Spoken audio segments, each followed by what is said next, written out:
Hola, bienvenidos a todos a este webinar de Aciertas, que es la inteligencia artificial en el aula. Yo soy Laura González de Rivera, periodista científica, escribo sobre ciencia y tecnología y bueno, voy a moderar este webinar tan interesante. Me alegra mucho además la gran acogida que ha tenido y la participación ahora mismo estoy viendo que hay casi 90 participantes.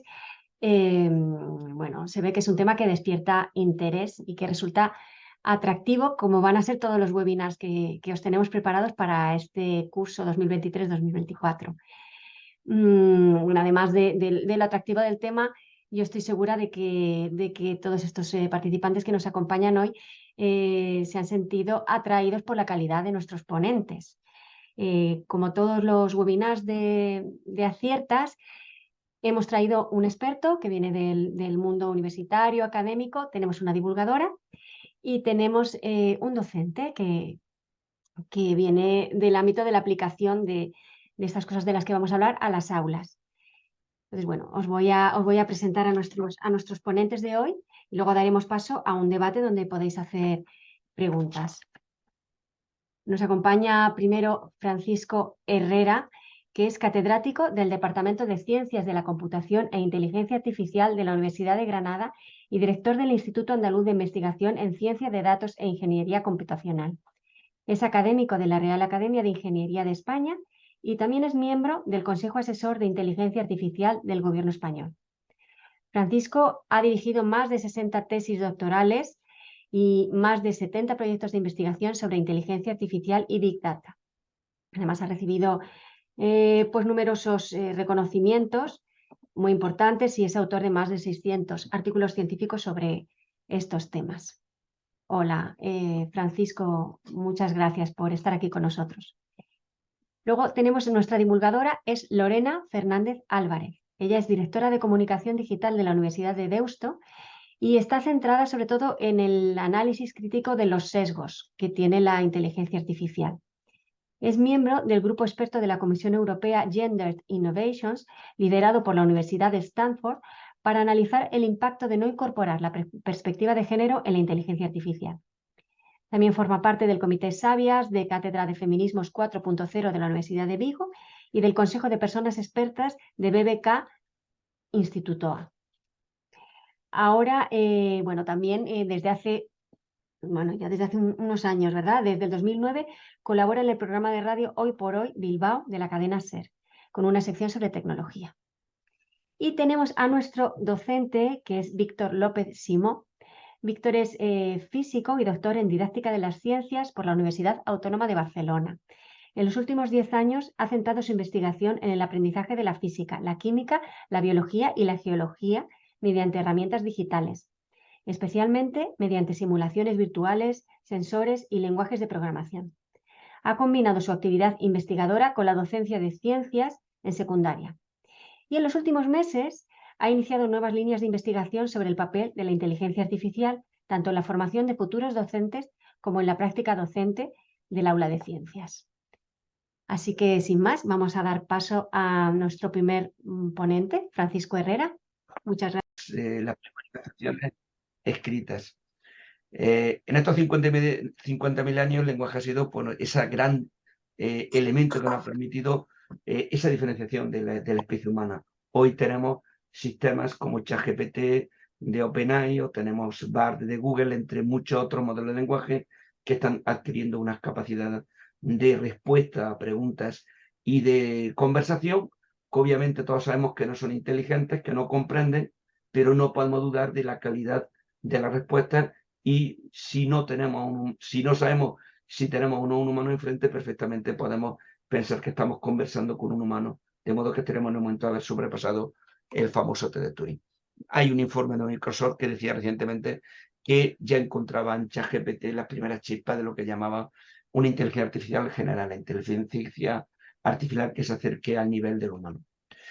Esto con muchas interrogantes, infracción del copyright que sabemos, o las famosas alucinaciones que lo comentaré algunas de ellas. Lo que no sabe siempre contesta, por tanto, si no lo conoce, se lo inventa. No es perfecto, obviamente, pero tampoco los humanos sabemos de todo. Es decir, cuando opinamos de muchos temas, también tenemos cierto desconocimiento. Lo que ocurre es que aquí puede ser más grave los inventos, como ahora mostraré un ejemplo. Bueno, esto nos lleva a un momento en el que en muchos ámbitos ya no somos capaces de distinguir entre lo que sale del cerebro humano, un sistema de inteligencia artificial, ajedrez, arte, descubrimiento de proteínas, conversiones. En muchos ámbitos donde la inteligencia artificial no ha igualado y en algunos no ha superado, por ejemplo, al ajedrez. Esto va a tener muchos beneficios y ventajas a la sociedad en avances en todos los ámbitos, pero también hay aspectos asociados a riesgo y bueno, no es el enfoque de hoy, pero igualmente se puede hablar mucho sobre este tema. Brevemente centrado en la educación, pues esto es una ola que nos ha llegado y que es la ola probablemente de mayor transformación de la humanidad. Es la revolución industrial que va a ser mucho más transformadora, además por la rapidez con la que está ocurriendo. Ha habido otros grandes cambios previos, Web 1.0, Web 2.0, llegó Wikipedia, pero lo que ahora tenemos es una democratización de la IA y particularmente el efecto TikTok y lo que eso nos está suponiendo en la educación. Actualmente los estudiantes tienden a conocer más herramientas que conocemos los profesores y llega al aula y te vas a encontrar estudiantes con más habilidad en muchas herramientas. En la universidad vivimos el pasar online, igual que en la enseñanza secundaria y en la primaria hasta donde se pudo. Después de la COVID, muchos profesores plantean dar un paso atrás, pero la dilución de la IA no lo va a permitir y estamos ya en un mundo virtual y real conjuntamente. Hemos de aceptar que ha llegado para quedarse y esto va a cambiar totalmente la educación. Tenemos que asumir y replantearnos la forma de evaluar, obviamente. Ya no puedes plantearle un ensayo a un estudiante y pensar que ese ensayo pueda ser original. Puede dudar si es original o no, pero no puedes mostrar si lo ha hecho una máquina. Un estudiante puede hacerlo y trabajarlo, o puede perfectamente hacerle una consulta a un ChatGPT, por ejemplo, y darte un ensayo de una calidad tremenda. Y hemos de asumir, y es más, hemos de preparar, como decía alguna de las expertas en este ámbito, Lucinda McKnight, que los estudiantes deben estar preparados por un futuro en el que escribir con IA se está volviendo esencial. Hemos de asumir que todos vamos a trabajar con sistemas inteligentes en nuestro ámbito profesional. Y por tanto, la propia educación tiene que asumir que tenemos que enseñar a los estudiantes a trabajar con esta herramienta, cambiar nuestra educación y cambiar la forma de evaluar a los estudiantes, obviamente. Un ejemplo, uno de los chatbots específicos desarrollado por Google es Palm 2.0, un modelo centrado en el ámbito médico. Pues recientemente se hicieron pruebas donde se mostraba que aprobaba el examen para ejercer como médico. Es decir, que una vez entrenado con toda la información que hay sobre medicina, perfectamente aprobaba todo lo que sean los exámenes de una carrera de medicina. Estaría al nivel de los conocimientos que le proporcionamos a los estudiantes para aprobar. Estamos hablando que aprueba. Luego hay otros aspectos sobre el razonar, pensar en el ámbito médico, etc. Hay una gran distancia. Pero esto es una realidad. Y bueno, también comentar que no todo es ChatGPT. Ahora mismo estamos con esta IA generativa, pero como yo comentaba, la IA tiene 70 años. Unos meses antes era todo COVID, era investigación de IA sobre COVID. Y bueno, actualmente con las redes sociales, particularmente la popularización de TikTok, sí que hay una penetración muy rápida. Y esto es como si los profesores y estudiantes tuviéramos un becario listo las 24 horas del día, los 7 días de la semana. Una herramienta. Pero obviamente ese becario no es perfecto. Muestro un ejemplo. Esta es una noticia de hace unas semanas. Un abogado en Estados Unidos tenía un juicio complicado, no sabía cómo defender a un causado, y le pidió a ChatGPT que le preparara una defensa de su acusado para defenderlo y sacar adelante el juicio.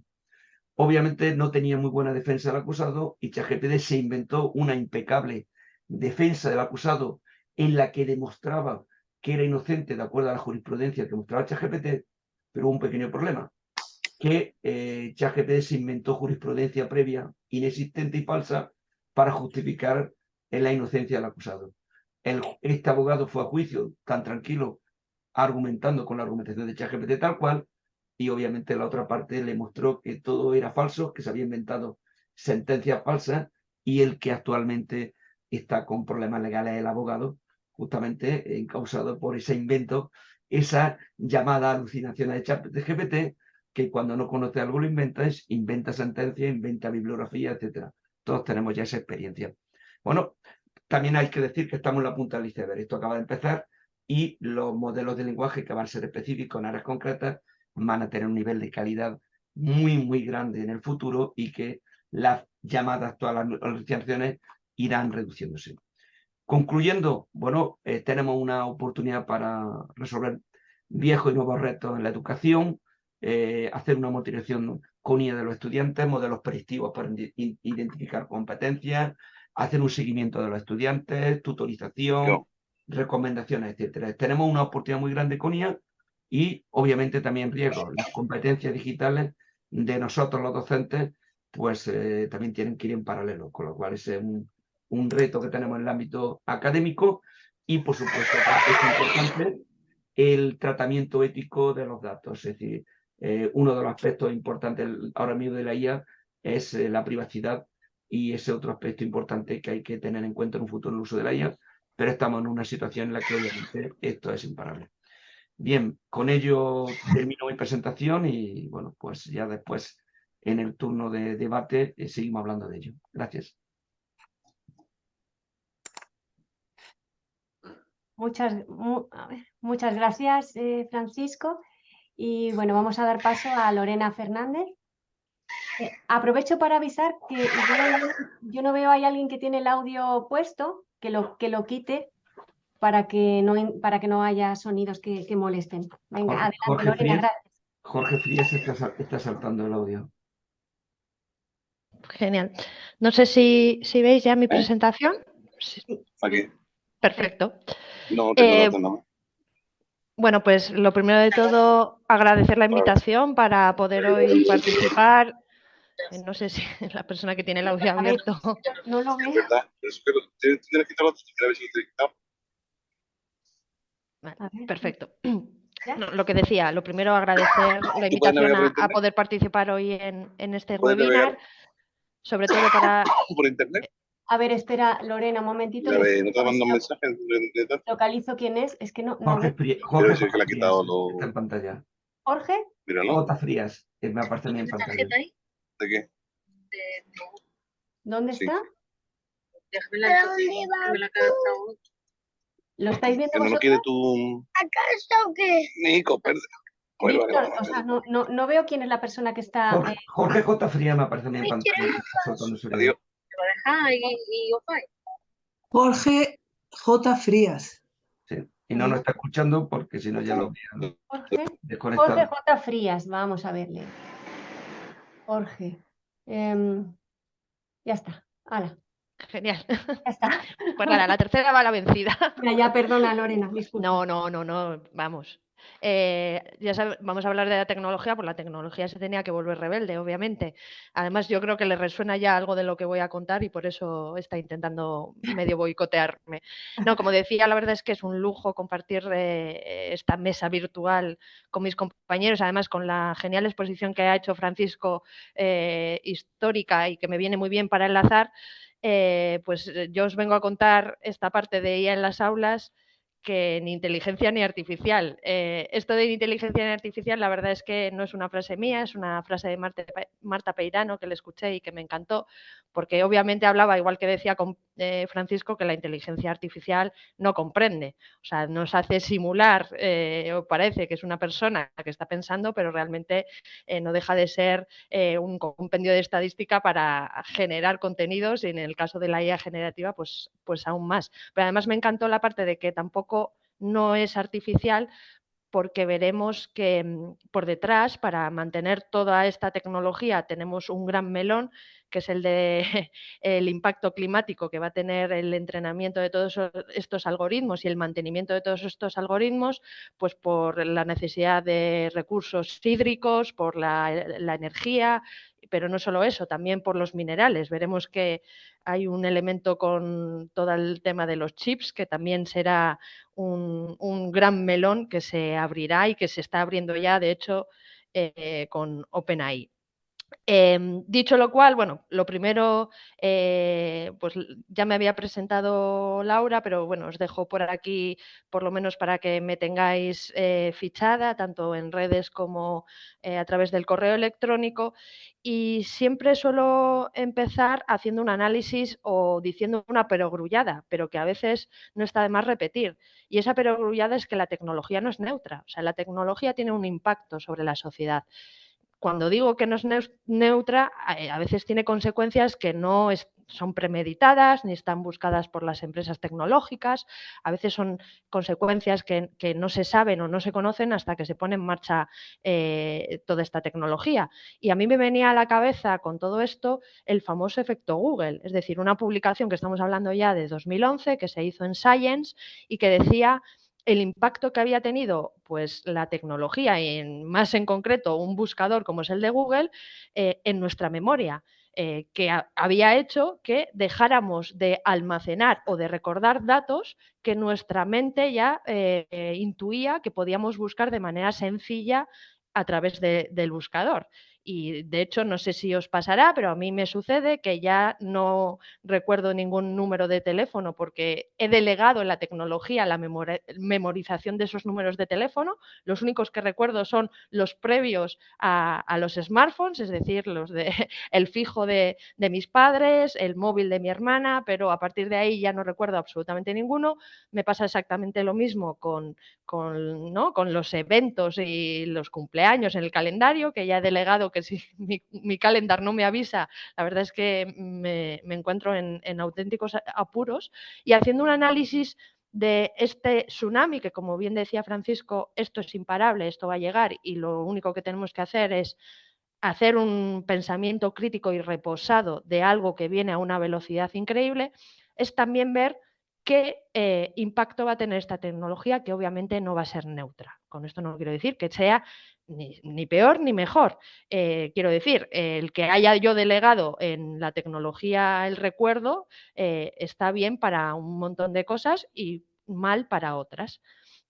Claro, esta IA generativa, sobre todo me voy a enfocar, reitero, en la IA generativa, aunque bien mostraba Francisco que hay vida más allá de las IAs generativas, pero parece que las IAs fundacionales de OpenAI, de Meta, de Google están ahí y van a absorber absolutamente todo, el discurso sobre todo de lo que es inteligencia artificial, pues va a tener un impacto sobre nuestra capacidad analítica, nuestra capacidad crítica y nuestra capacidad creativa, pero sobre todo va a tener un impacto sobre la gente joven, porque digamos que en nuestras mentes ya estamos, hemos pasado todo un proceso de generación de esa capacidad, sin embargo la gente joven va a encontrarse con herramientas que van, entre comillas, a ayudarles, pero igual van a reemplazar todo ese esfuerzo que requieren para generar esa capacidad analítica, crítica y creativa.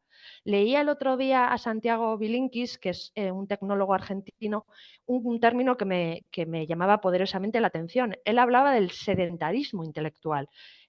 Lo que venía a decir es que la inteligencia artificial seduce a la ciudadanía con delegar en ella todos los pensamientos y decisiones, igual es un poco extremista, pero sí que es cierto que la capacidad de concentración, la competencia lectora, el buen uso del lenguaje, el pensamiento lógico, el matemático o la pérdida de la tenacidad necesaria para realizar un esfuerzo sostenido, pues parece que lo hemos delegado en la tecnología, con lo cual si terminamos delegando todo esto, es decir, si a un estudiante que tenemos en primaria, en secundaria, antes le podíamos decir, lee este texto y aplica tu capacidad crítica para hacer un análisis de las ideas fuerza que extractas, y ahora ya van a tener herramientas que no van a tener que hacer eso, pues lo que tenemos que analizar es el impacto que va a tener sobre su desarrollo.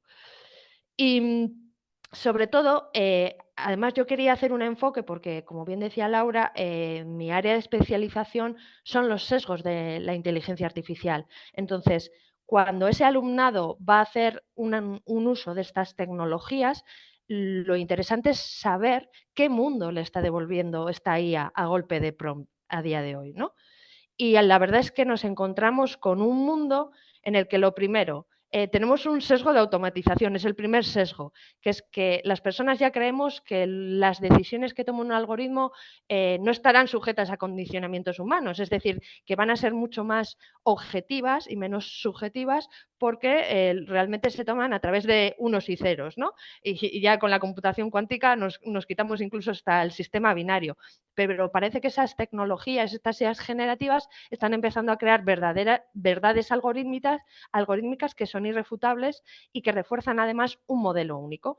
Y ese modelo único que refuerzan estas verdades algorítmicas están constantemente impregnadas por lo que se conoce como el sesgo algorítmico. O sea, yo ahí siempre traigo esta cita de Cathy O'Neil y os recomiendo encarecidamente que leáis su libro de Armas de Destrucción Matemática, donde ella dice que los algoritmos no dejan de ser opiniones encerradas en matemáticas, con lo cual esos algoritmos que están aprendiendo de la sociedad, pues van a heredar precisamente de esa sociedad pues todos esos sesgos de género, raciales, de orientación sexual, de edad, de ubicación física, y no solo los van a heredar, sino que veremos que los van a enfatizar o van a profundizar en ellos.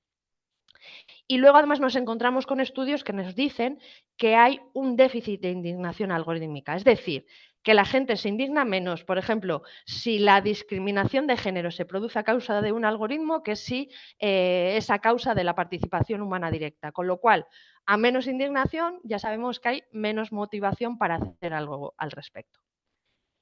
Os presento en esto de la IA generativa a un personaje que tiene un superpoder que representa a todo el mundo, que es hombre, caucásico, heterosexual, cis, de mediana edad, clase media alta, sin discapacidades y un largo etcétera, que al final lo que sucede es que es el estándar en la IA es el privilegio. Cuando digo el estándar en la IA es el privilegio, es la persona o el personaje o digamos los datos de los que se extrae la información normalmente han sido generados por este personaje que representa, que parece que va a representar a todo el mundo. Con lo cual nos encontramos con realidades como la siguiente. Os voy a poner varios ejemplos. El primer ejemplo, con ChatGPT, obviamente han saltado muchísimos casos de sesgos, pero, por ejemplo, un estudio que se hizo era el cómo se asociaban los pronombres a los adjetivos. Es decir, por ejemplo, con confianza, analítico, fuerte, se asociaba mayoritariamente a hombres y, sin embargo, el tema de burbujeante o colaborativo o opinable o que ayuda se asociaba a mujeres.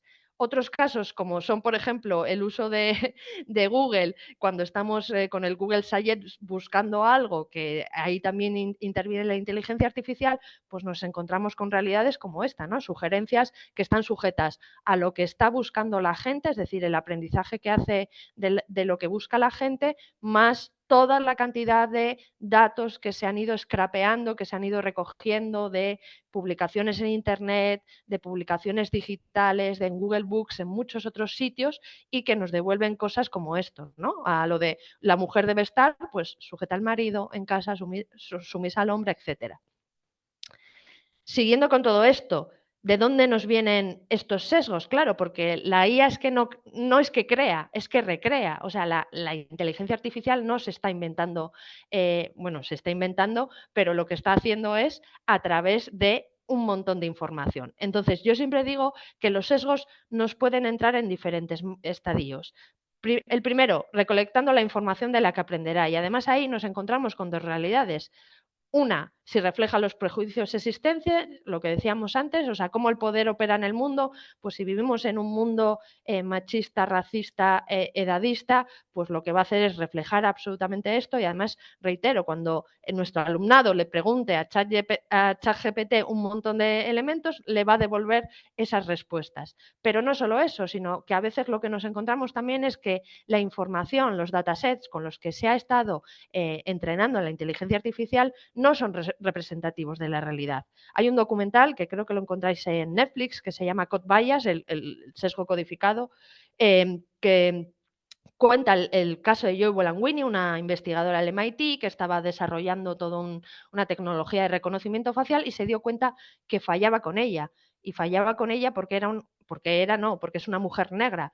Y lo que detectó es que los principales softwares de reconocimiento facial se habían estado entrenando con caras de hombres blancos, con lo cual pues fallaba más con mujeres negras. Pues este sería un caso concreto. Pero no solo tenemos los problemas en los datos con los que aprende la inteligencia artificial, sino a veces también marcando qué atributos y modelos son los importantes para el algoritmo, o cuando se está haciendo el etiquetado, el labeling. Por ejemplo, otro ejemplo concreto con el tema de los modelos también y vinculado al reconocimiento facial.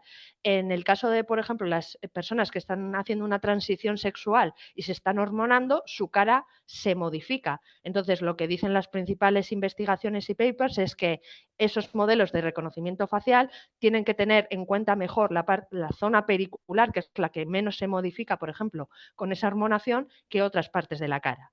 Pues en estos elementos, los modelos, el etiquetado es importantísimo. Y obviamente de manera premeditada, pero pues de esos casos conoceremos menos o seremos menos conscientes por ahora.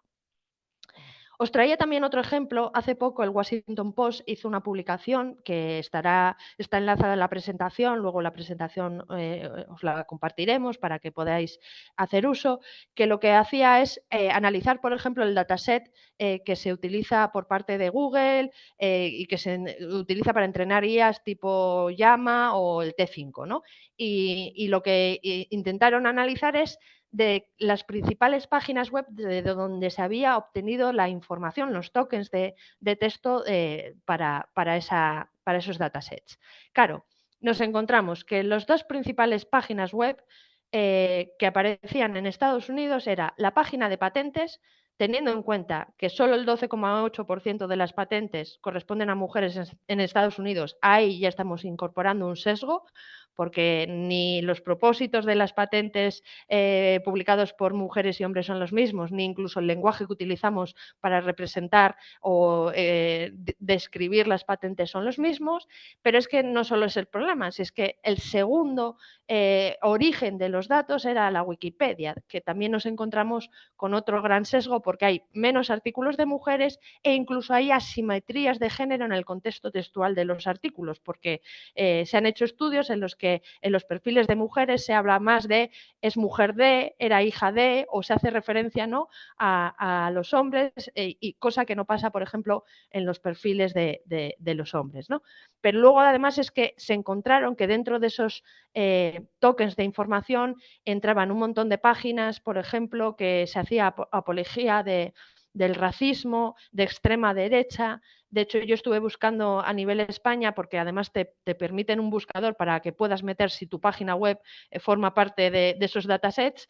Y era curioso porque Pícara Magazine, por ejemplo, que es una revista feminista, tenía 0 tokens de información, es una revista que está en abierto, y Forocoches, sin embargo, que ya sabemos el tipo de contenido que se mueve en ese ámbito, tenía un montón de tokens alimentando a esta inteligencia artificial, con lo cual veremos que los resultados que nos den será exactamente igual.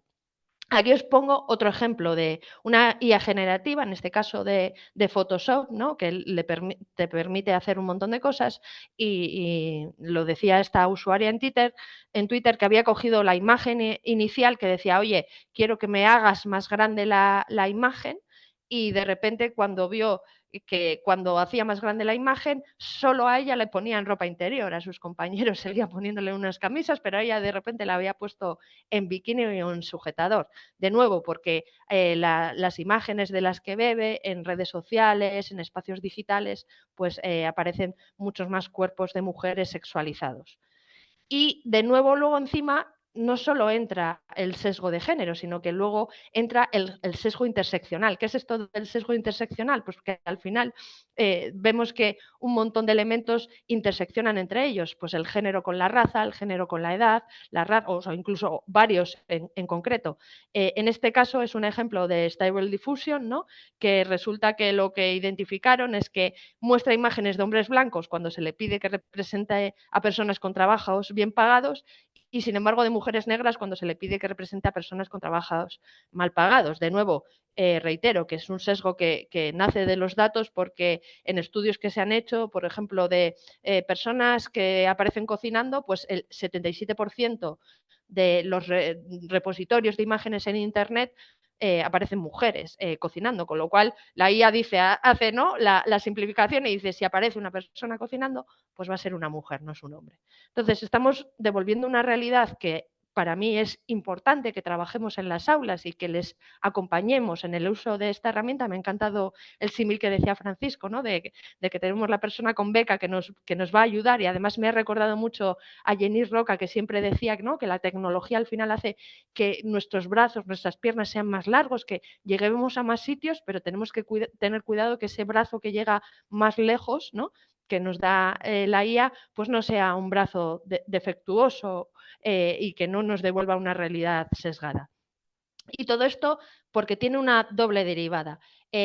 Unas compañeras mías de la Universidad de Deusto, Elena Matute y Lucía Vicente, han publicado hace nada en Science un estudio en el que muestra que es que los sesgos de la inteligencia artificial no solo se heredan de las personas, sino que ahora las personas están empezando a heredar los sesgos de la IA.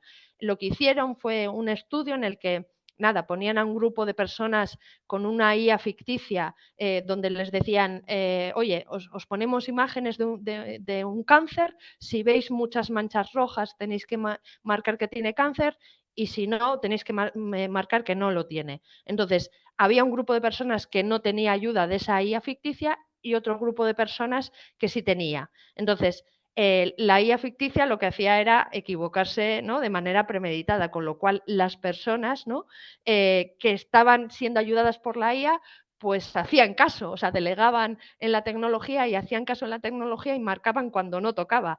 Pero ese no es el problema, porque ahí sería un elemento, sino que en la siguiente ronda, cuando a esas personas se les quitó esa IA ficticia errónea, seguían cometiendo el mismo error. Es decir, habían heredado ya el sesgo, con lo cual esto también nos lo podemos arrastrar y traer a las aulas, a ese alumnado al que nos dirigimos.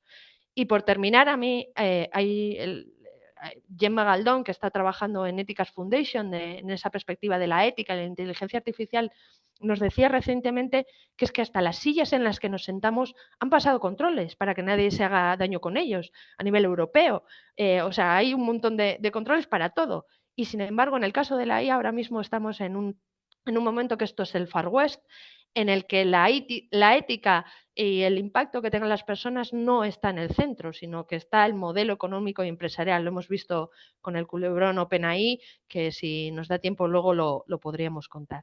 Entonces, cierro con mi compañero Pablo Garayzar, que me encanta siempre sus reflexiones y que él dice que las máquinas nos podrán dar respuesta a muchas preguntas. Pero para hacer esas preguntas hace falta que la información, el conocimiento, el criterio, el análisis, las reflexiones sucedan en nuestra cabeza. Entonces, una potente calculadora no sirve en manos de quien no sabe matemáticas. Cierro con esto la exposición. Muchísimas gracias. Muchas gracias, Lorena. Y bueno, vamos a dar paso a Víctor López Simón. Cuando quieras, Víctor. Hola, ¿qué tal? Ya se ve la pantalla, ¿verdad? Sí, perfecto. Un segundo, que yo me vea también a mí mismo. De acuerdo. Bueno, en primer lugar, gracias a la invitación a Aciertas y a toda la gente que lo ha organizado. Gracias también para compartir, ¿no? Junto con mis compañeros, bueno, tanto Lorena como Francisco. Estoy muy de acuerdo con lo que han dicho. Lo que pasa es que a mí como me tocaba un poco centrarme más en lo que sucede en el aula y concretamente en el aula de ciencias, pues seguramente no es que quiera parecer frívolo, o sea, porque sí es verdad que después de haber hablado de los sesgos de géneros, de los riesgos que conlleva hacer algo mucho más naif y digamos, aterrizado a qué pasa dentro de un aula, parecería que no piense todo lo que ha dicho Lorena, pero estoy de acuerdo en cuanto a perspectiva de género, en cuanto a temas interseccionales, o sea que suscribo al 100% y vaya por delante que suscribo al 100% todo lo que ha comentado. Entonces, yo recogiendo algunas preguntas que oigo entre mis compañeros y compañeras, tanto de maestros de primaria, profesores de secundario, maestros de universidad, es cómo aprovechar la IA en la enseñanza. Yo, perdonad, voy a hablar de ciencias porque si me pongo a hablar de enseñanza de la música, creo que es una falta de respeto que sin saber demasiado sobre enseñanza de la música hable sobre esto. Como yo me dedico a la enseñanza de las ciencias, por eso hablo de ciencias, ¿eh? Pero son preguntas que nos hacemos los docentes constantemente. Oye, ¿yo puedo pensar en una inteligencia artificial, sea el ChatGPT o una futura inteligencia artificial que realmente responda, evalúe y promueva feedback a mis estudiantes. Es una forma, no sería el santo grial de la educación, ¿no? Porque sería la educación, digamos, totalmente individualizada, adaptada a cada uno de los contextos y por lo tanto sería fantástico, ¿no? ¿Puede el chat GPT, por ejemplo, ¿no? Que es como el top one, esta explosión que decíamos antes, que decía Francisco, diseñar situaciones de aprendizaje para yo implementarlas en el aula? O sea, ¿eso es posible? ¿Tiene sentido hacerlo? Y muchos hemos empezado pues, a probar, oye, invéntame una situación donde haya unos alumnos que discutan sobre una problemática social, sobre un tema, una controversia sociocientífica, ¿no? Pues la instalación de unos parques eólicos, venga, y asigna un juego de rol donde cada personaje tenga una posición a favor o en contra, entonces vamos a generar unas fichas. Esto te lo hace fantásticamente. Bueno, luego veremos con algunas limitaciones, pero bastante bien. Pero claro, es que las preguntas son muchas más. Otra pregunta es, bueno, o sea, yo tengo que enseñar con la IA o sobre la IA, ¿no? Porque se pasan las dos cosas. Yo puedo decir cómo utilizo la IA para enseñar matemáticas, pero puedo decir, no, yo quiero enseñar sobre la IA, o sea, que aprendan qué es la inteligencia artificial y cómo hay que enseñarla. Hay que enseñar como conceptos, ¿no? Esto que la diferencia entre la predictiva y la no predictiva, como decía antes Francisco. Hay que enseñar procedimientos, o sea, hay que enseñar a utilizarlo, técnicas, estrategias, o hay que enseñar esta mirada más epistémica que comentaba Lorena, cómo se construye el conocimiento, qué tipo de sesgos, etcétera, etcétera. O hay que enseñarlo todo, pero si lo enseñamos todo, ¿qué pasa? Ya no enseñamos el currículo, ¿no? O sea, es normal que muchos docentes hagan preguntas de este tipo. Y la más gorda para mí, que seguramente hoy no la resolveremos evidentemente, es decir, vale, si la sociedad está cambiando tanto como ha dicho Francisco, ¿qué narices tenemos que enseñar en los futuros 20 años? Porque a mí me habían, ¿no? Yo me he criado en un entorno donde se habla de las competencias de PISA, ¿no? Donde tenemos que generar ciudadanos capaces de tomar decisiones, interpretar el mundo, explicar lo que sucede a su alrededor, contribuir a una mejora democrática y social de las sociedades. Pero, ¿qué es lo que se va a tener que enseñar? O sea, cómo la emergencia de la inteligencia artificial replantea lo que considero clave en la enseñanza de las ciencias, por ejemplo. O sea, ¿qué cosas de ciencias o de otras disciplinas tienen que saber los estudiantes, ¿no? Entonces, esta pregunta, evidentemente, es imposible en 10 minutos responderla, pero que es la gran pregunta que también está encima de la mesa.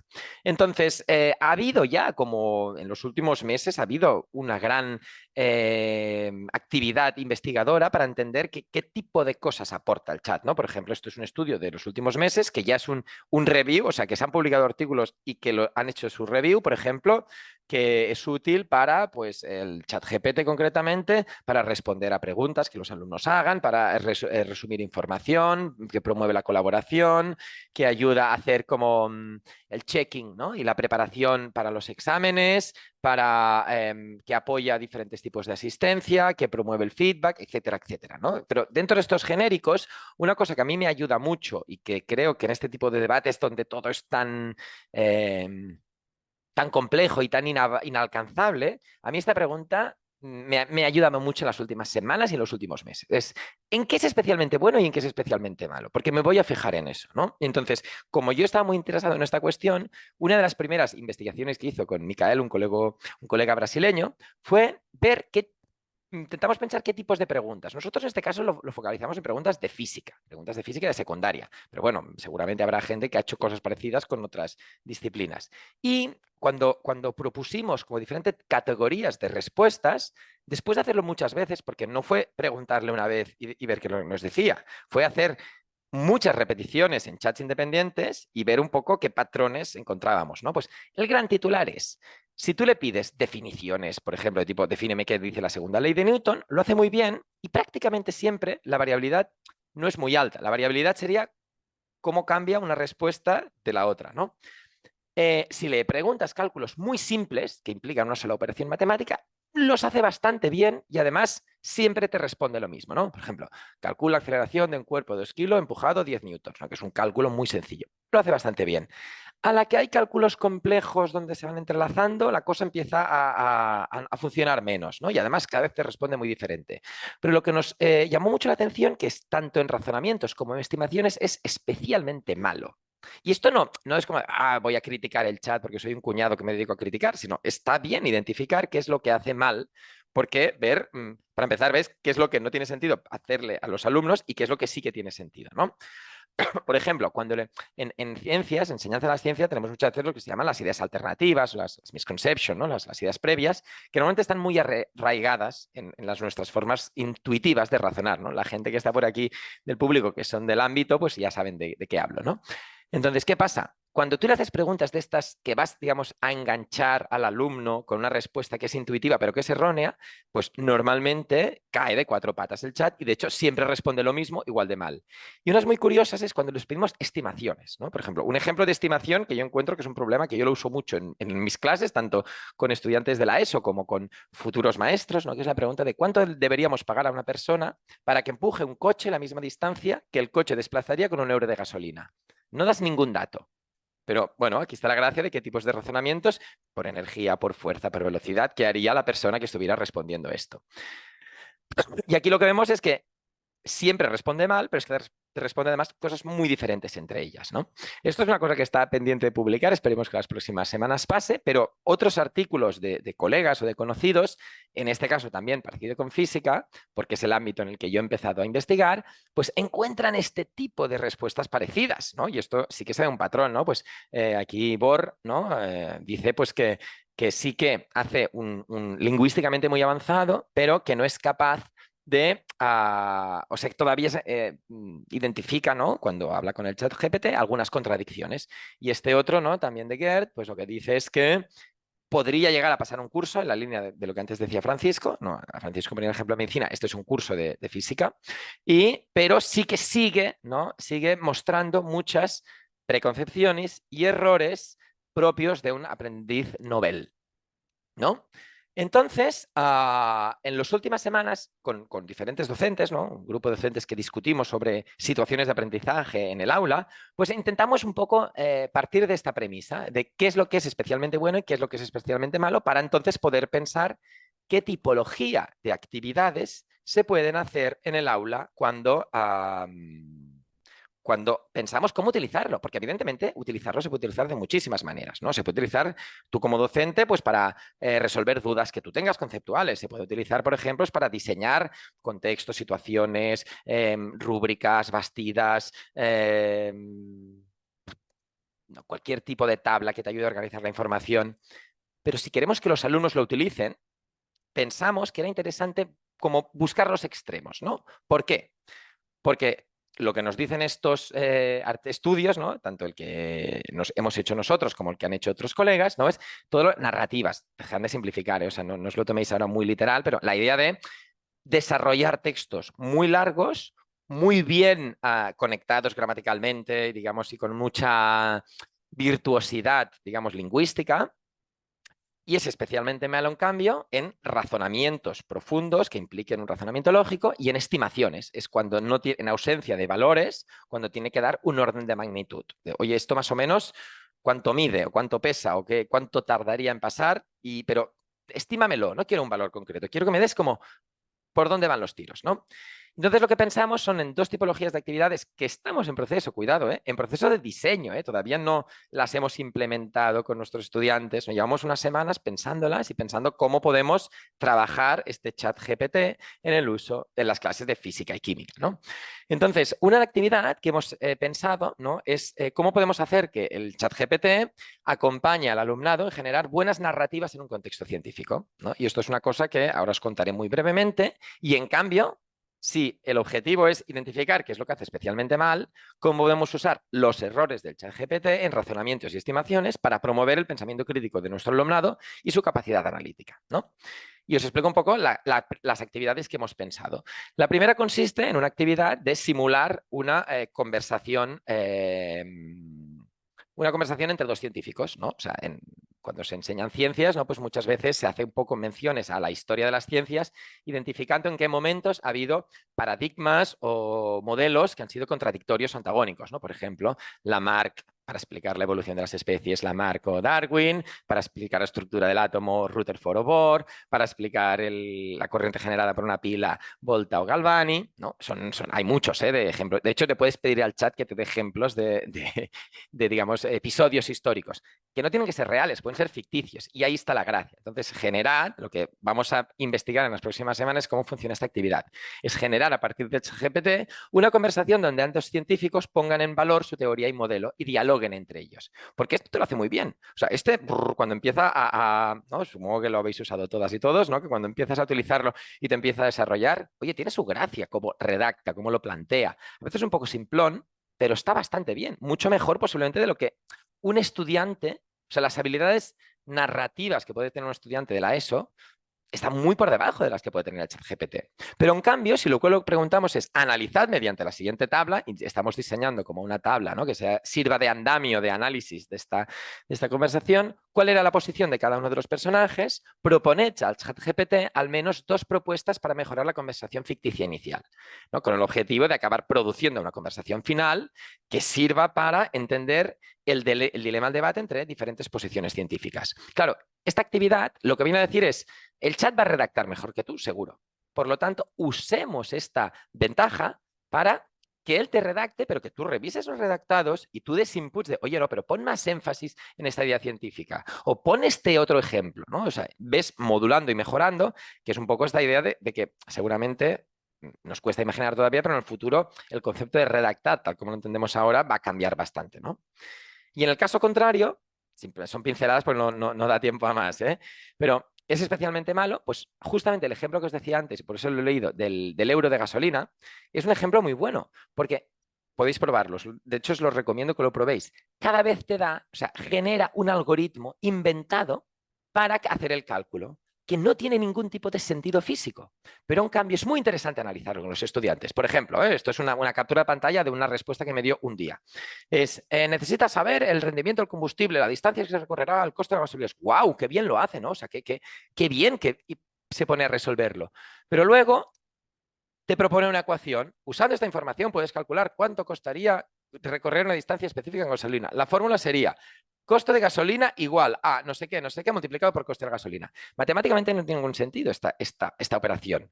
Por lo tanto, aquí el reto es el opuesto de antes. ¿Sabemos que redacta bien? Pues oye, aprovecha que redacta bien. Aquí ¿sabemos que argumenta, o sea, que razona mal? Pues aprovechemos que razona mal para ver qué razonamientos son erróneos. Entonces, una actividad, de hecho, la actividad que también vamos a probar en las próximas semanas, y ojalá pudiera venir aquí con datos, pero ya os digo, estamos todavía en este proceso de diseño, de pensar qué tipo de actividades de aula tienen sentido, pues vamos a analizar con los estudiantes que ellos, digamos, jueguen este papel de decir, oye, ¿por qué esta ecuación no funciona? Porque la siguiente te propone otra. Y la siguiente te propone otra. Quizá una de cada 20 funcionará, pero las demás no tienen ningún sentido. Entonces, y además, cada grupo de estudiantes recibirá una respuesta diferente. Por lo tanto, analizarán la suya, no se podrán copiar los unos de los otros, ¿no? Por lo tanto, estamos en este proceso de, como docentes, ¿no? En un grupo de docentes que tenemos aquí en la Autónoma de Barcelona, que diseñamos actividades de aula utilizando herramientas digitales. Este año nos hemos puesto de reto diseñar actividades usando el ChatGPT en las clases de física y química. Otra cosa muy, muy, muy pincelada que he hecho es probar cómo los maestros de primaria aprenden a utilizarlo. Porque claro, estará allí, ¿no? El chat, y es un recurso que tendrá, ¿no? Entonces le propuse como reto, oye, pedirle al chat que os diseñe un experimento. Entonces ellos tenían que hacer un experimento en el aula para que ayude a pensar que el aire está hecho de partículas. No es un experimento típico de primaria para pensar en la química de primaria, ¿no? Entonces, por ejemplo, os muestro muy simplificado 2 respuestas. Aquí solo he copiado los prompts que hacen los alumnos, ¿eh? O sea, no la respuesta que te da el chat. Pero, por ejemplo, esto es un ejemplo muy claro de una muy mala manera de interactuar con el chat. ¿Por qué? Por ejemplo, dice, oye, dame un experimento. Y entonces, cuando le da el primer experimento, dice, es que no tengo vinagre y bicarbonato. Entonces, le da otro. Dice, es que no tengo pastillas efervescentes. Y le da otro. Dice, no, pero solo con un material, con 2 globos, con no sé qué. Y dice, solo con este material. Incluso el propio alumno, con varias exclamaciones, porque se pone hasta nervioso, ¿no? El alumno que está interactuando con el ChatGPT. Claro, también tendrán que aprender. O sea, nosotros en la formación de maestros que tendremos en algún momento que enseñar a cómo se utiliza este chat. Y por ejemplo, sería otro grupo de chicos y chicas que en el mismo contexto, pues hacían cosas que encontré muy curiosas, ¿no? Como primera vez que utilizaban el chat, no decía dame una actividad, sino empezaba diciendo dame 5 actividades. Hostia, es muy, ¿no? O sea, la estrategia es muy diferente, ¿no? O ¿cómo lo harías para que los alumnos entiendan no sé qué idea? ¿Qué buenas preguntas tú harías para que los alumnos piensen en las partículas del aire? O sea, es un ejemplo muy simplificado y que de hecho también estamos en proceso de analizarlo con más detalle, pero la idea sería que en algún momento habrá que pensar desde nuestras áreas de didácticas cómo se hace un buen uso del chat para que sea realmente productivo.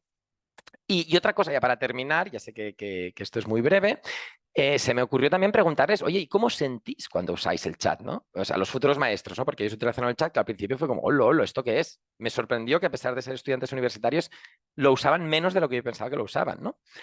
Y es curioso, ¿no? Porque lo que más les mostró al principio fue como este punto de interés y curiosidad y también un poco como de comodidad, de satisfacción.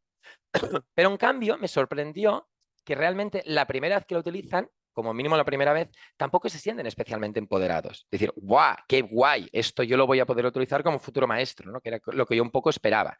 Es como, sí, me llama la atención y como me da seguridad, pero tampoco todavía me siento suficientemente, ¿no? Empoderado para yo utilizarlo y saber utilizarlo correctamente. Bueno, y aquí estará el reto, ¿no? Pues empoderar para que haga un uso asumiendo todas las limitaciones y todas las consideraciones éticas y epistémicas que hemos comentado antes. Y para terminar, la última pregunta que también le hemos hecho a nuestros futuros maestros, ¿no? Que son mis estudiantes en el grado de primaria, es ¿para qué creen ellos que esto puede ser útil? O sea, tú como docente, como futuro maestro, ahora estás en tercero de carrera, vale, pero en 2 años serás maestro. ¿Tú para qué crees que esto sería útil? Y evidentemente lo que manda, o sea, lo que más valoran como muy, que lo creen mucho, es que servirá para diseñar experimentos, o sea, que el chat les hará de asistente de diseño didáctico y para promover pues, contextos y narrativas, ¿no? Que era un poco lo que decíamos antes, que seguramente es donde tiene más gracia, ¿no? Y para terminar, un poco la respuesta que no voy a responder, que es la respuesta para mí es de la pregunta más grande, que es decir, claro, nosotros todas las preguntas que he respondido hasta ahora es cómo el chat nos ayuda a enseñar y a aprender lo que ya enseñábamos y lo que ya aprendíamos. Y no la pregunta gorda que sería, cómo la inteligencia artificial en general nos obliga, nos hace reconsiderar qué es lo que realmente hay que enseñar y aprender. Y esta pregunta, evidentemente, es que no tiene ningún sentido que yo intente responderla porque seguramente necesitaremos bastantes años, mucha gente diferente, de muchos contextos y de muchas realidades, responderla. Pero 3 pinceladas muy breve. La primera, yo es una cosa que creo así, que es que la inteligencia artificial, o sea, en realidad lo que te hace es te ahorra tiempo. O sea, una persona con la formación adecuada y el tiempo infinito siempre podría escribir, resumir, componer o pintar algo tan bien como una inteligencia artificial. Lo que pasa es que estamos hablando del tiempo de los procesos creativos. Te los reduce muchísimo, cosa que es una genial aportación. Lo que pasa es que la escuela no puede funcionar en una lógica simplemente de tiempos creativos, porque la escuela no funciona de cuánto rápido tú tardas en hacer un texto, sino cuántas neuronas conectas cuando tú estás haciendo un texto o cuando tú estás haciendo un dibujo. Cuando tú estás dibujando, cuando un niño de 5 años está, oye, ¿cómo te imaginas un conejito por dentro? No quieres, no es una fábrica dibujar dibujos de conejos por dentro.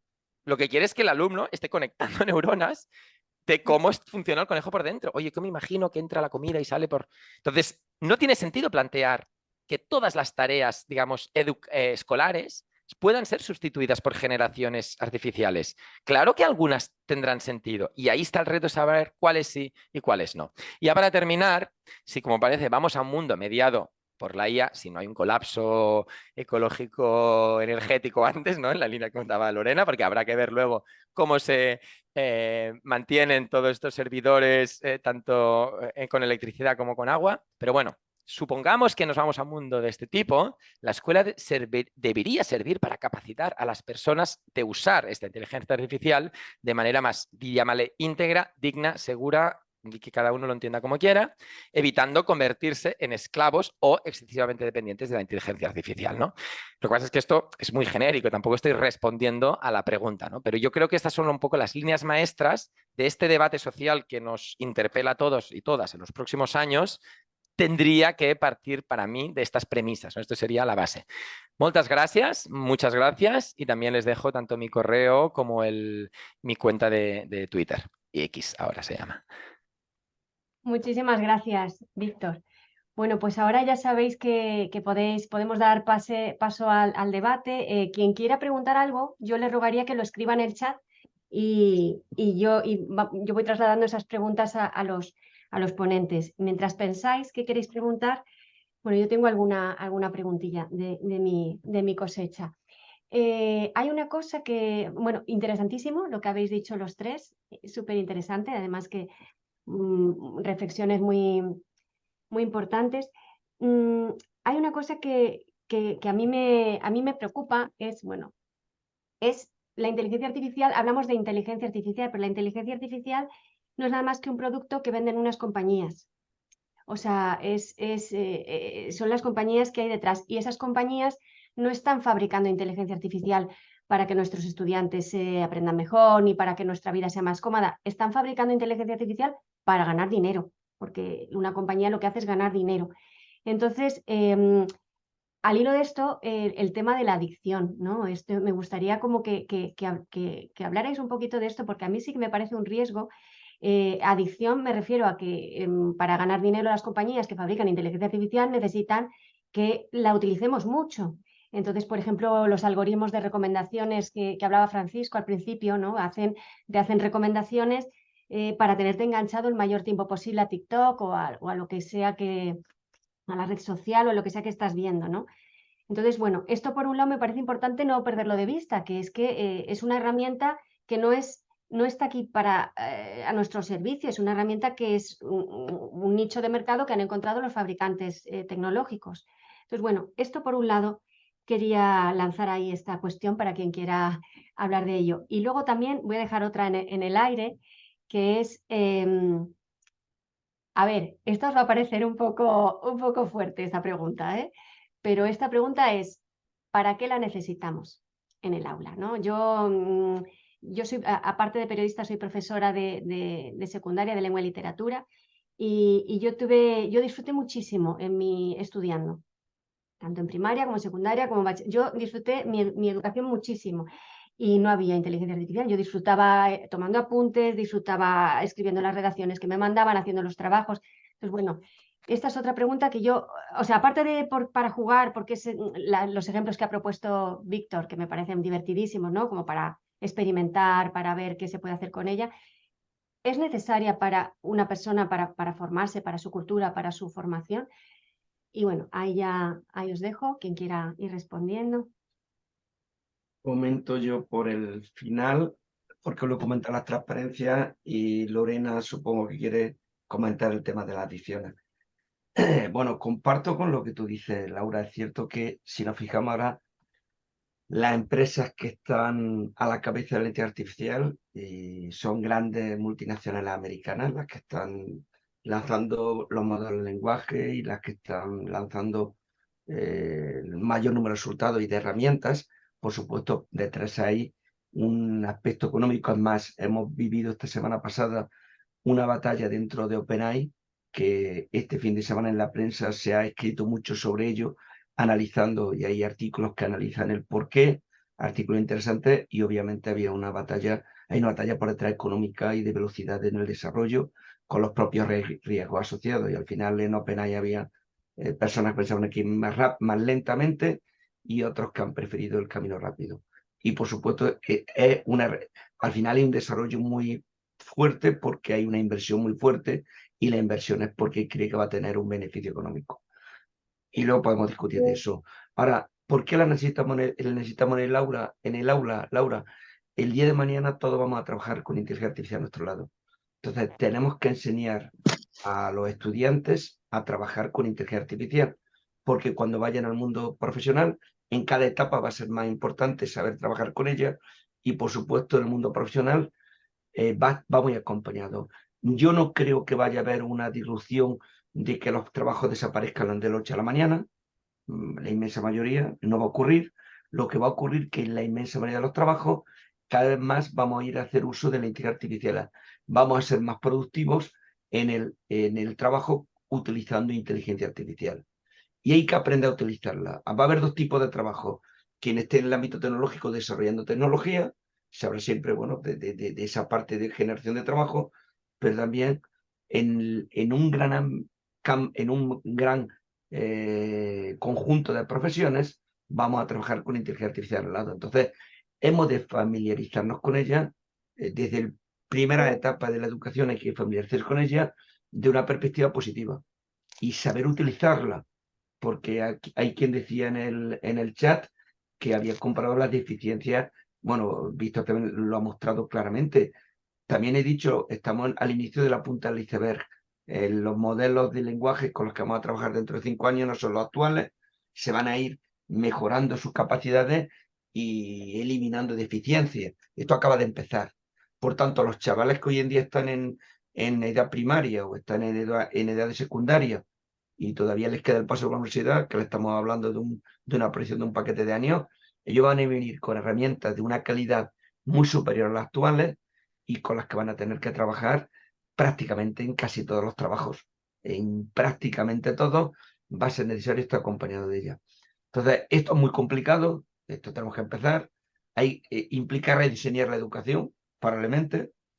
No creo que desaparezca el profesor, igual que no creo que desaparezca el médico y no creo que desaparezcan los profesionales en muchos ámbitos, pero leí un artículo hace un tiempo que hablaba, por ejemplo, en el ámbito de la medicina, del supermédico. El médico que acompañado de ella puede tener una capacidad mayor en la hora de tomar decisiones. Pues esto hay que empezar a diseñarlo. Y además, como la irrupción está siendo tan grande, que esto es un mundo con una eclosión muy grande y donde va a haber unas transformaciones muy rápidas, pues quizás nos genera más estrés que cuando llegaron otras tecnologías, cuando llegó Internet, cuando llegando todo el mundo de la informática, que ha ido yendo mucho más lentamente en nuestra vida. Ahora tenemos una sensación de que esto pasa por encima de nosotros.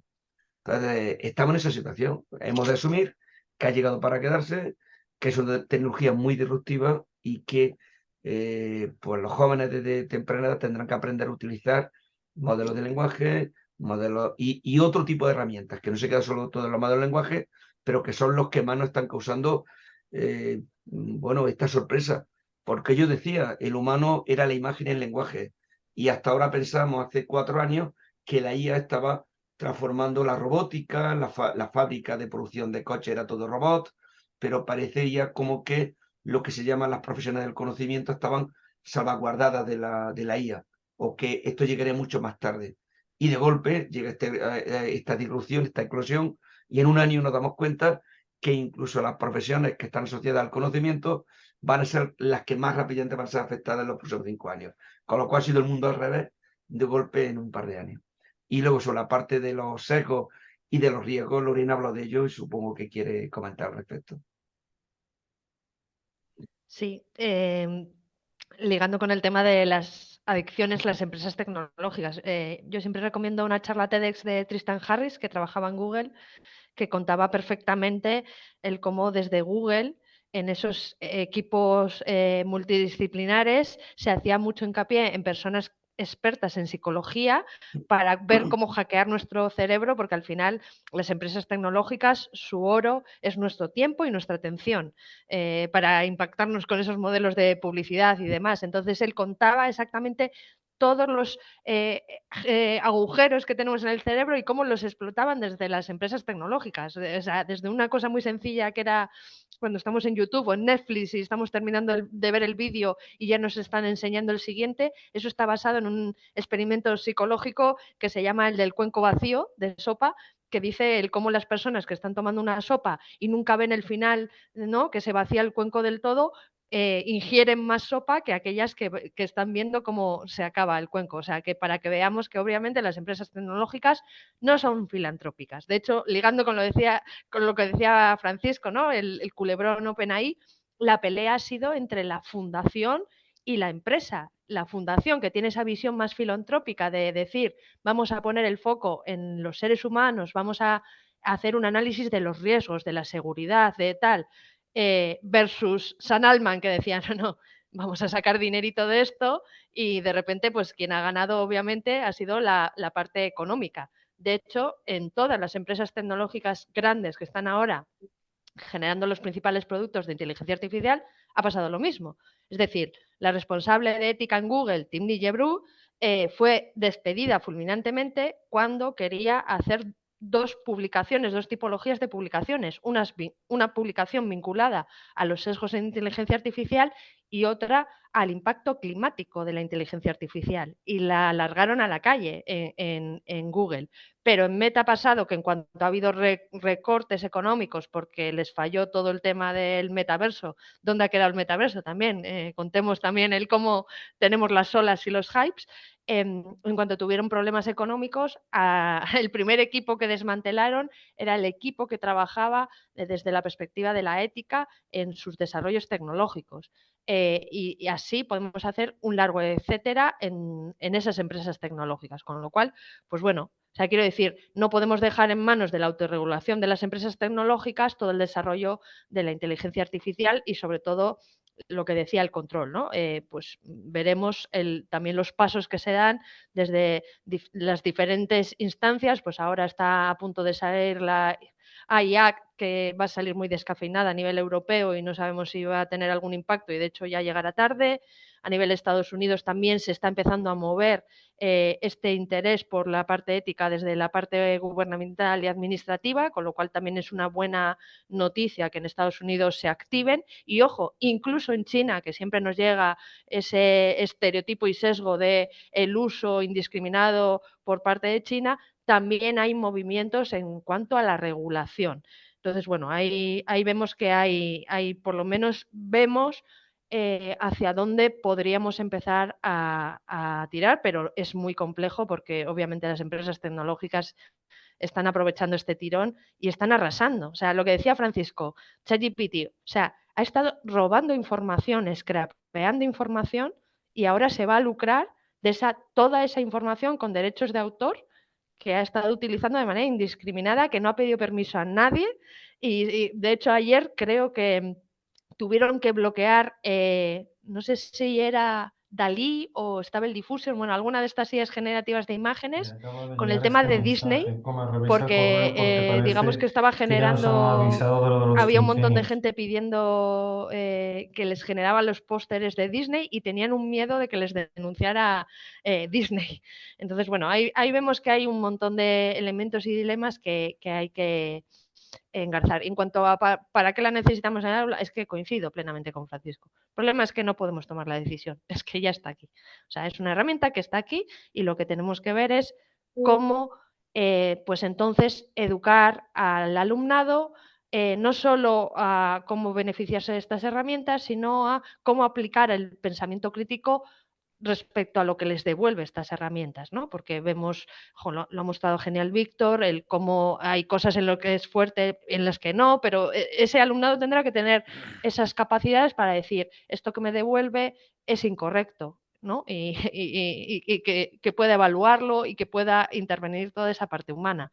Y de hecho, en esta automatización, que de nuevo, es que Francisco lo ha contado genial, nunca pensábamos que los procesos creativos iban a estar impactados por esta inteligencia artificial y resulta que es a lo que han ido, a degüello, pero es curioso cómo los trabajos precarios, es decir, hay un montón de gente en países del sur global, en Kenia, en Colombia, cobrando una nimiedad y están etiquetando a mano para que esas inteligencias artificiales aprendan. Y de eso, por ejemplo, tampoco hablamos, ¿no? Muchas. Víctor, sí, adelante. Si puedo, no, una breve cosita. Siempre si hablo después de Lorena, vuelvo a estar de acuerdo con ella. Pero estoy de acuerdo, pero que ya nos ha pasado muchas veces. Seguramente ahora todo es más a lo grande, ¿no? Pero, por ejemplo, el debate sobre el teléfono móvil. Olvidémonos de la inteligencia artificial. O sea, el teléfono móvil es, digamos, la forma como se obtiene el coltán en África es salvaje, sanguinaria, es criminal. Deberían meter en la cárcel a mucha de la gente que hay detrás de estos crímenes, totalmente de acuerdo, pero el móvil está allí y el móvil lo utilizan los alumnos en nuestro día a día. Entonces yo, un poco haciendo el símil, o sea, Yo hace años que llevo pensando, por ejemplo, en el aula de ciencias, en mi caso es, oye, ¿el móvil cómo lo utilizamos? Pues, por ejemplo, el móvil te permite medir cosas, por ejemplo, yo qué sé, aceleración, o luminosidad, o intensidad del sonido. Claro, tú puedes saber si un sonido es más fuerte o más flojo, pero si tú estás aislando acústicamente una caja para ver qué material es mejor aislante acústicamente, necesitas saber si son 78 decibelios o 79 decibelios. Y esto tú no puedes hacerlo con tu oído. El móvil te lo hace mejor porque tiene un micrófono que te permite procesar los sonidos. Entonces, de nuevo, el debate absurdo de móvil sí, móvil no, para mí es un debate que es que cada vez que lo oigo por las teles pienso, es que no tiene ningún sentido este debate. ¿Qué quiere decir móvil sí, móvil no? Pues para algunas cosas servirá y para otras no servirá. Y es así, ¿no? Y pues lo mismo. Entonces, volviendo a lo de Laura, que Laura hacía esta pregunta, y sí que es verdad, y lo siento mucho, como de profesor, digamos, de ciencia, profesor de lengua, que seguramente el debate que estamos teniendo en ciencias es algo más sereno, porque partimos de una situación un poco más ventajosa que en lenguas, que es muy difícil sustituir según qué tareas científicas, ¿no? Por ejemplo, que decíamos ahora cálculos complejos o el hecho de que en ciencias tengas que hacer experimentos pues, reales, ¿no? Tienes que medir la concentración de CO2 en una pecera, pues esto no te lo hace el chat GPT de momento, ¿no? Pero sí que es verdad que en lengua los debates que están saliendo son un poco más...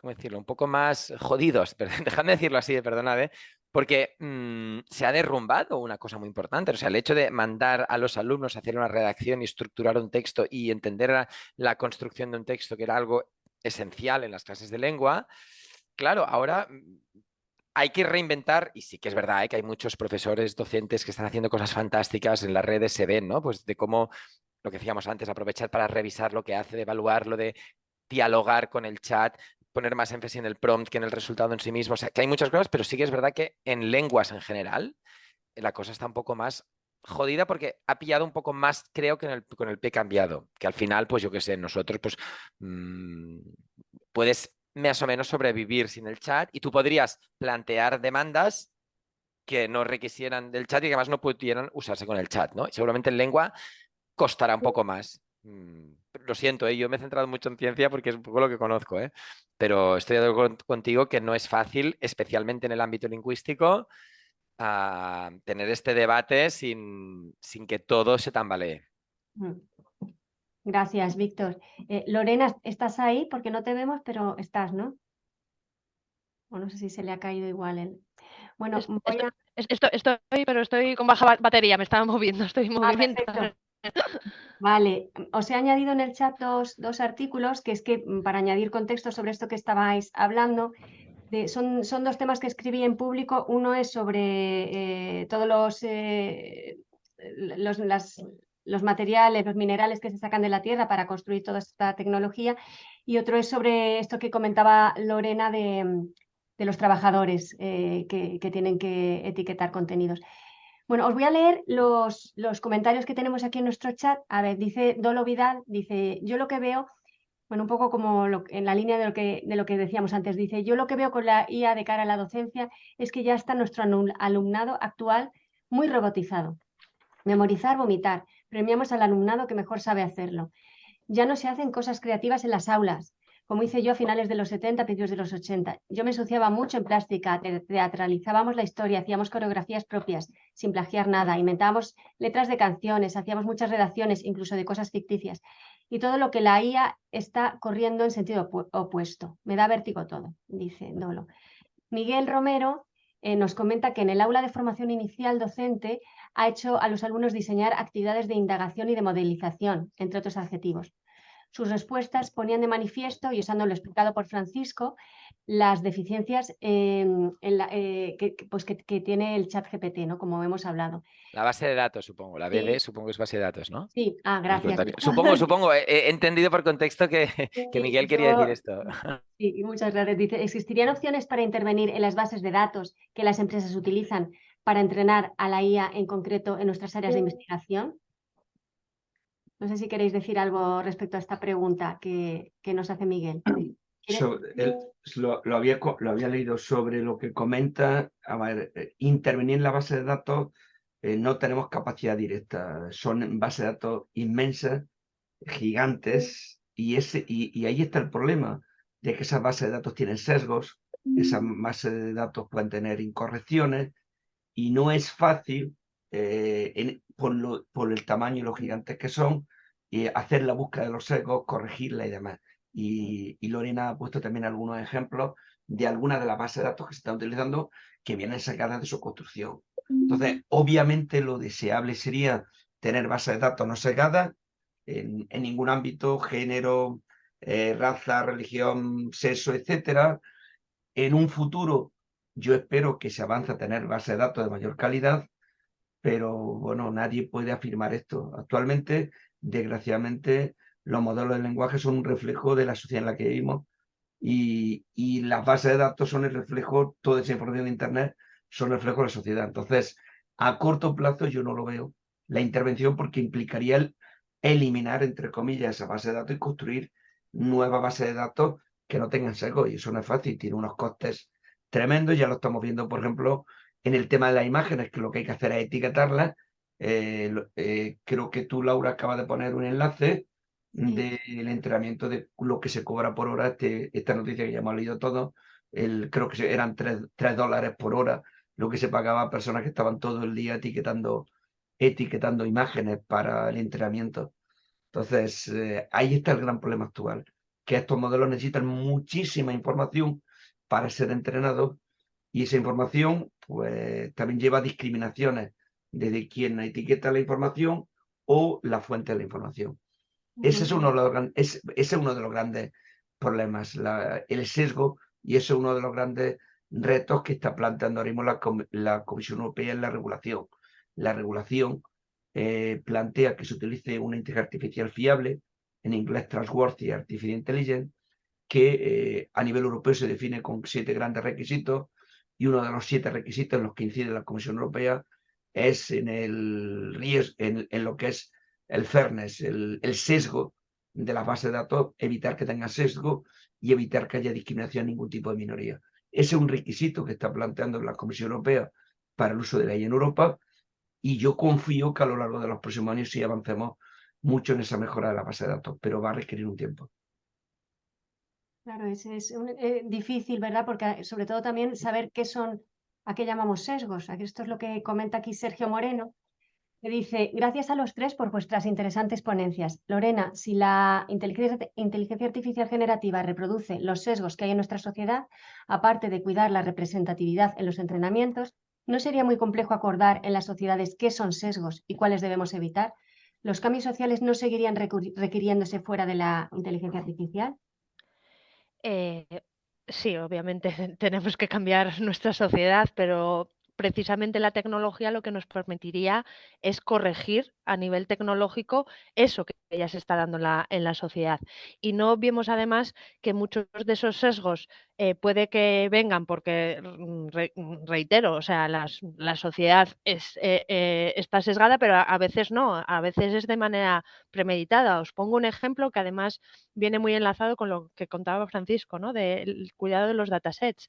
En Estados Unidos se desarrolló una IA para identificar, por ejemplo, problemas, enfermedades, y esa IA fue entrenada con los historiales médicos, ¿no? Que se tenían en sanidad. Entonces, el planteamiento es impecable, hasta que de repente se dieron cuenta que la comunidad afroamericana se estaba quedando fuera de los diagnósticos de síntomas que estaba identificando esa IA. ¿Por qué?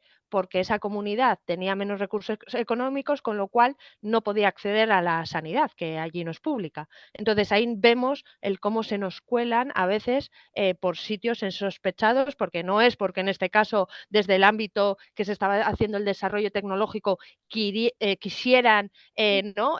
Tratar con peor cuidado a la comunidad afroamericana, sino que no se dieron cuenta de quienes estaban quedando fuera cuando habían tomado la decisión de ese dataset como, digamos, como herramienta de entrenamiento.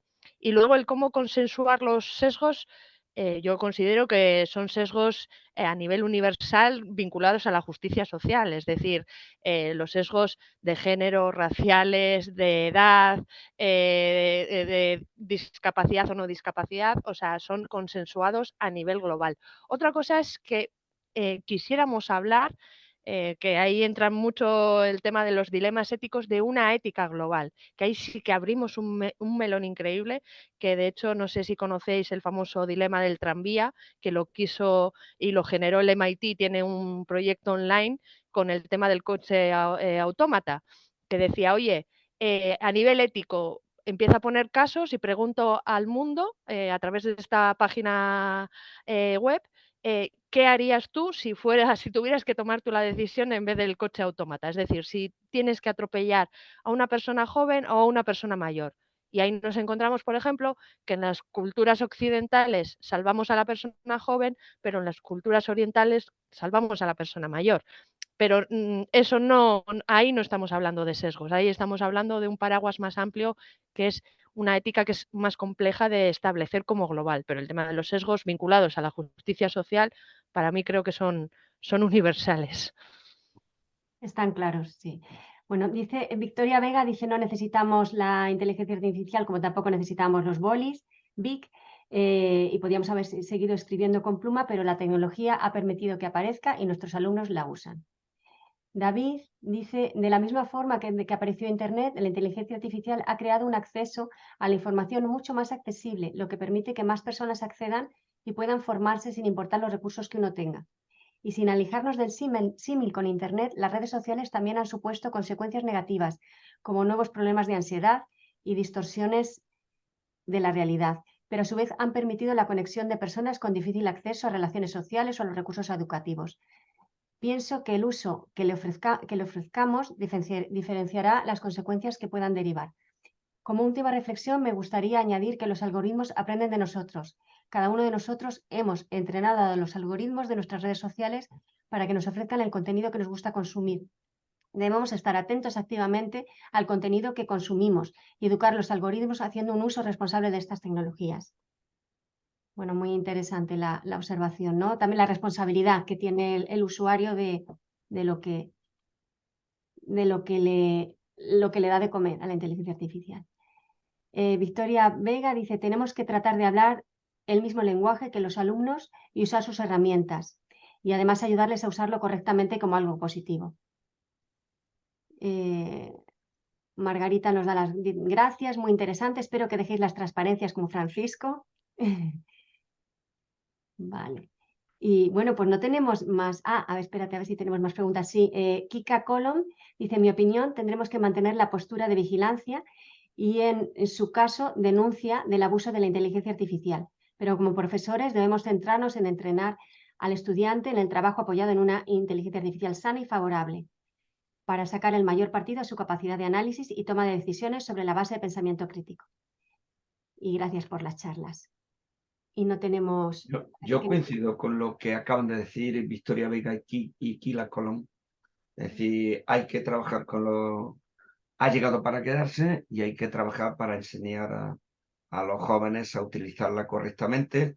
Tenemos que trabajar también en un ámbito del llamado social good, del bien social, y también trabajar para que la inteligencia artificial sirva para generar más igualdad y no ir contra la desigualdad como está ocurriendo. Entonces tenemos un gran reto y ahí también los que estamos en el lado del desarrollo de la IA y opinan sobre ella y toda la sociedad en general, conseguir que nos ayude a una sociedad más justa, porque desgraciadamente lo que está haciendo es ampliar las desigualdades porque se está alimentando de desigualdades. Entonces tenemos un gran reto en la palabra de Kika Colón de tener una IA sana y favorable, una IA que sea más justa en la sociedad. Bueno, Juana María Benavent nos da las gracias también a los ponentes. No sé si queréis comentar algo más vosotros, porque ahora mismo ya no veo más preguntas aquí.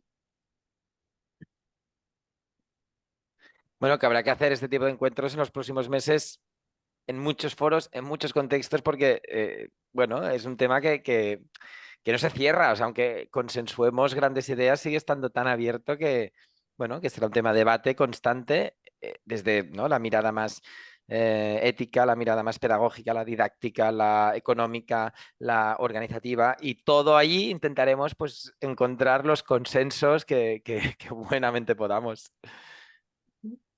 Sí, creo que sí. Yo en la misma línea, ¿no? Ahora estamos, o sea, yo veo 3 millones de charlas sobre inteligencia artificial, además interseccionadas con, con temáticas de lo más peregrinas. Creo que, o sea, ahora nos viene el tsunami, tenemos que dejar que repose, ¿no? La oleada y ver en lo que queda y en cómo podemos hacer. Yo creo que han cerrado con esos 2 comentarios perfectos. A mí yo siempre digo que al final, pues la tecnología que hagamos, pues que responda a quien, por ejemplo, históricamente ha sido marginalizado y que tengamos la oportunidad de decidir y construir futuros sociotécnicos dignos. Y, jo, en nuestra mano está que estamos trabajando en el aula para que esas personas que vienen hagan un uso sano. Me ha encantado de la inteligencia artificial. Totalmente de acuerdo, ya lo he comentado y coincido totalmente con lo que he visto. Además, como ha dicho Lorena, viene un tsunami y hay que también, estamos en el momento de esa ola de pico y también hay que esperar, hay que ver qué va pasando a lo largo del 24. No, no creo que mantengamos esta eclosión continua y que está ocurriendo en el 23. Yo creo que todo se apaciguará y debemos de avanzar en ese ámbito, buscar las vías positivas. Estar está aquí, ha llegado y lo que hay que entre todos hacer, buscar la IA sana, como se ha comentado. Bueno, pues muchísimas gracias a los 3. Ha sido un verdadero honor contar aquí en Aciertas con Francisco Herrera, Lorena Fernández, Víctor López. Muchísimas felicidades por vuestro trabajo también. Cada uno en vuestro ámbito estáis ahí al pie del cañón y eso también se agradece, que haya personas entregadas a construir siempre en positivo. Y bueno, pues muchísimas gracias también a los que nos habéis acompañado en el webinar y bueno, nos vemos en la siguiente. Muchas gracias. Muchas gracias, Tea. Hasta otro día. Gracias, adiós. Lorena, Víctor, hasta otro día. Adiós, hasta la próxima, Placer. compañeras y compañeros. Chao. Hasta luego.